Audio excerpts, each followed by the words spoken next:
ദേവാലയം, Pattambi road, Kunnamkulam. Guruvayur road near royal hospital, Kunnamkulam.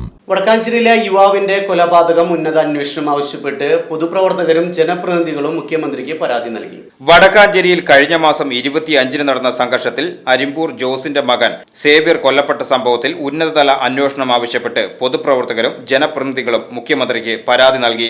Uthralikkavu Pooram ദിനത്തിൽ K Karunakaran bus സ്റ്റാൻഡിന് സമീപമായിരുന്നു സംഭവം.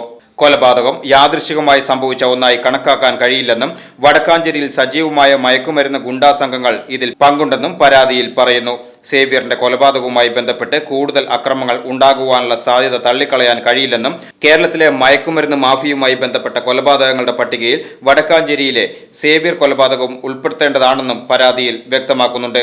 വടക്കാഞ്ചേരിയിൽ ഇത്തരം സംഭവങ്ങൾ ആവർത്തിക്കാതിരിക്കാനും ഇതിന്റെ പിന്നിലെ സത്യം പൂർണ്ണമായും പുറത്തു കൊണ്ടുവരുവാനും കുറ്റവാളികൾക്ക് അർഹമായ ശിക്ഷ ഉറപ്പാക്കുവാനും ഉന്നതതല അന്വേഷണം നടത്തണമെന്നാണ് പരാതിയിൽ ആവശ്യപ്പെടുന്നത്. Municipality councillor K Ajith Kumar, PN Vaishakh, DCC secretary Shahida Rahman, മണ്ഡലം Congress president Biju Ismail, block Congress secretary Sasindran CK എന്നിവരാണ് പരാതി നൽകിയത്. യാദൃശികമായിട്ടുണ്ടായ ഒരു കൊലയായിട്ട് ഇതിനെ കാണാൻ കഴിയില്ല.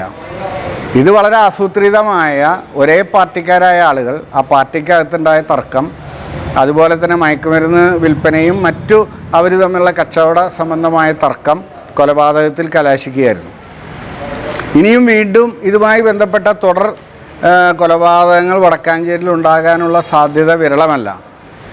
ഇത് പാർട്ടി തലത്തിൽ ഒത്തുതീർപ്പാക്കി പാർട്ടിക്കാർ തമ്മിൽ ചർച്ച ചെയ്ത് ഒതുക്കാനുള്ള വലിയ ഒരു ശ്രമമാണ് ഇപ്പോൾ നടക്കുന്നത്.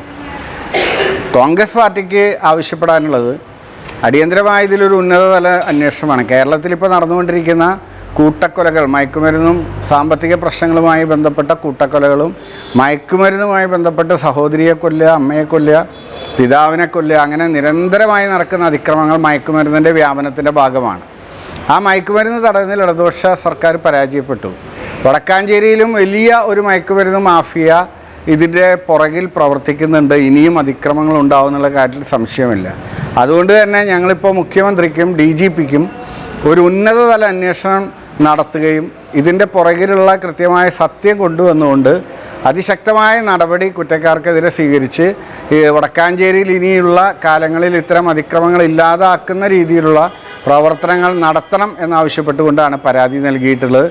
വടക്കാഞ്ചേരിയിലെ ഒരു ഇഷ്യൂ മാത്രമല്ല, കേരളത്തിലെ എല്ലാ ജില്ലകളിലും എല്ലാ ദിവസവും ദൃശ്യമാധ്യമമാണെങ്കിലും പത്രങ്ങൾ എടുത്തു നോക്കിയാലും ഈ സിന്തറ്റിക് ഡ്രഗുകളുടെ വ്യാപനം കാരണം കൊലപാതകങ്ങൾ, അമ്മയെ മർദ്ദിക്കുന്നു, കുടുംബത്തിലുള്ള ആളുകളെ കൊലപാതകം ചെയ്യുന്നു, ചുറ്റികെടുത്ത് അടിച്ചു കൊല്ലുന്നു, സുഹൃത്തിനെ വെട്ടിക്കൊല്ലുന്നു, ഇതെല്ലാം വ്യാപകമായിട്ട് നടക്കുക.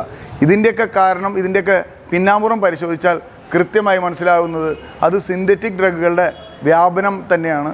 സിന്തറ്റിക് ഡ്രഗുകളുടെ വ്യാപനം ഈ സംസ്ഥാനത്ത് ഇത്ര തകൃതിയായിട്ട് നടക്കുമ്പോഴും ഇപ്പോഴും ഉറക്കം നടിച്ചുകൊണ്ടിരിക്കുകയാണ് കേരളത്തിലെ മുഖ്യമന്ത്രിയും കേരളത്തിൻ്റെ എക്സൈസ് വകുപ്പ് മന്ത്രിയും. എക്സൈസ് വകുപ്പ് മന്ത്രിക്ക് ഇവിടെ പുതിയ ബ്യൂറേജുകൾ തുറക്കാനും പുതിയ ബാറുകൾക്ക് ലൈസൻസ് നൽകാനും പുതിയ ബ്രീവറികൾക്ക് ലൈസൻസ് കൊടുക്കാനും ഒക്കെയാണ് താല്പര്യം.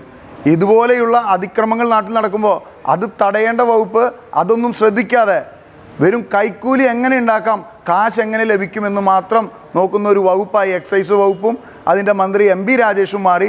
അതിൻ്റെ ഉത്തമ ഉദാഹരണമാണ് വടക്കാഞ്ചേരിയിൽ നടന്ന ഈ ഒരു കൊലപാതകം. VCV news, Vadakkanchery.